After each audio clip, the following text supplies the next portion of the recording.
Salam à tous et à toutes, salut à tous et à toutes, shalom à tous et à toutes, j'espère que vous allez tous et toutes bien. Donc aujourd'hui je voulais parler de tout ce qui est métissage, tout ce qui est musique et tout ça, et l'hypocrisie encore une fois qu'il y a derrière tout ça, et des questions qu'on doit se poser selon moi. Donc avant de commencer je voulais remercier les personnes qui suivent mes vidéos, les personnes qui commentent dans le respect, et, euh, et voilà, je vous invite à continuer. On va pas s'arrêter en si bon chemin, Inch'Allah. Une fois que tout ça est terminé, vu qu'il n'y a pas que des commentaires positifs, bien évidemment, il y a que des haters, il y a beaucoup de haters. Et il y en a un qui m'a dit, oui, tu dis n'importe quoi, la charia devrait être appliquée sur toi, etc. Et tout. Sans doute un des adeptes du salafisto des cryptos. Et moi, ce qui est marrant avec toutes ces personnes-là, c'est que si demain il y a la charia là, vous serez les premiers sur la liste en fait. À moins que, selon votre logique, le noir a. Le noir. Comment je pourrais expliquer ça? Le noir a plus de chances, ou le noir est de facto condamné, quoi. Car il est noir. J'ai l'impression que quand un noir fait quelque chose par rapport à l'islam, je parle encore une fois, hein, que ses péchés sont multipliés par deux par rapport à un arabe maghrébin, arabo-maghrébin, je ne sais pas comment on pourrait appeler ça, à certains arabo-maghrébins. Je parle de, comment dire, de la réflexion, de la mentalité de certains arabo-maghrébins. De pas tous, bien évidemment. Je ne vais pas me répéter à chaque fois, ceux qui suivent mes vidéos, ils me comprennent maintenant. Sinon, bonne vie à vous, comme j'ai l'habitude de dire maintenant. Donc, j'ai cette impression-là.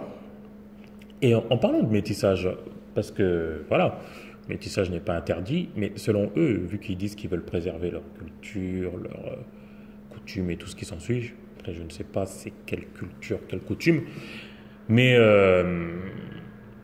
moi ce qui me frappe, c'est qu'ils remettent en cause, ils sont à deux doigts de remettre en cause ça, les écrits de certains hadiths, même s'il y a beaucoup d'hadiths qui sont discutables, mais vous allez comprendre où je veux en venir. Ils sont prêts à remettre ça en question. Moi, j'en suis pratiquement sûr. Je me projette vers le futur. Il n'y a que Allah qui sait le futur. Mais je suppose que dans 100 ans, 200 ans, euh, ils seront capables d'écrire un hadith en disant que les Noirs n'ont pas le droit de se marier avec les filles de d'autres communautés. Ils sont capables.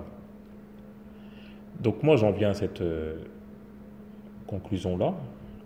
C'est qu'il doit y avoir beaucoup de hadiths qui ont été falsifiés, ou beaucoup d'écrits qui ont été falsifiés.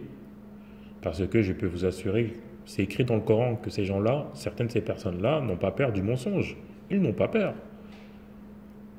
D'ailleurs, si le mot Wallah et tous ces mots-là sont devenus, voilà, c'est devenu le fast-food, tout le monde le dit, c'est en grande partie à cause d'eux.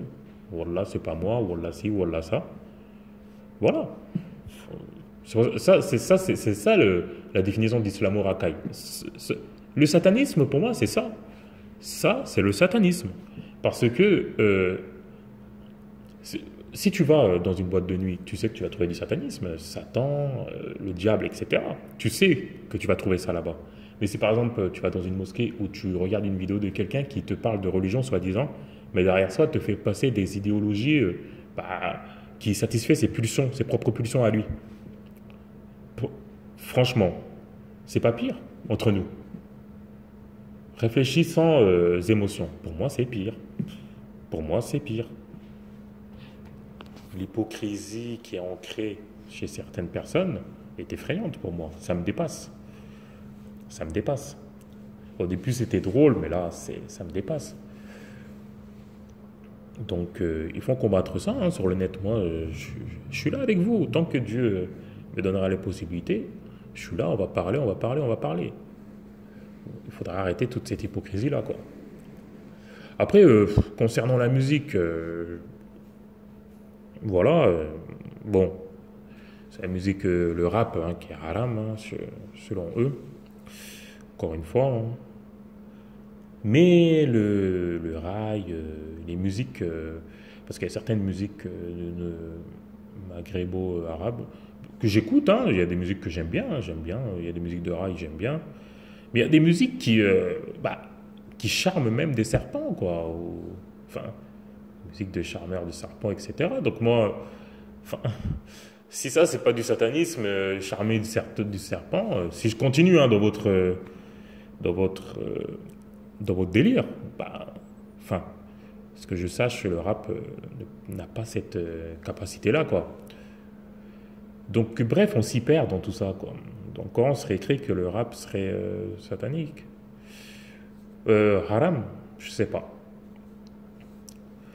La musique, pour moi, à partir du moment qu'il donne un bon message, je ne vois pas en quoi ce serait haram. La musique est l'essence même de l'humain. Euh, Quand tu vas au travail, à l'époque, quand ils allaient à la guerre, c'est des chants, c'est le rythme, c'est voilà quoi. Et puis voilà, pour reparler de notre ami des crypto-salafistes refoulés, encore une fois, hein, je dis, qui me dit hein, si je mens, qui jure si je mens, ce monsieur-là écoutait de la musique. À moins que Hadith a été construit par lui en fin 2018 pour que l'année 2019, il n'y aurait que le rap qui sera haram. Quoi. J'espère que vous me suivez, hein. Mais on va y revenir petit à petit. On a le temps, on va y revenir petit à petit, plus en détail. Mais il faut parler. Il faut parler, il faut parler. Parler, parler. Donc je vous souhaite la paix à tous et à toutes, de toute confession, de toute couleur, de tout sexe, de tout ce qui s'ensuit. Tant que vous êtes dans la vérité, on est ensemble. Mais si tu es dans le mensonge, peu importe ta couleur, ta religion, etc., on est en guerre. Voilà. Je vous souhaite une bonne après-midi, une bonne matinée, une bonne journée, une bonne nuit à tous et à toutes. Et qu'Allah nous aide. Inch'Allah.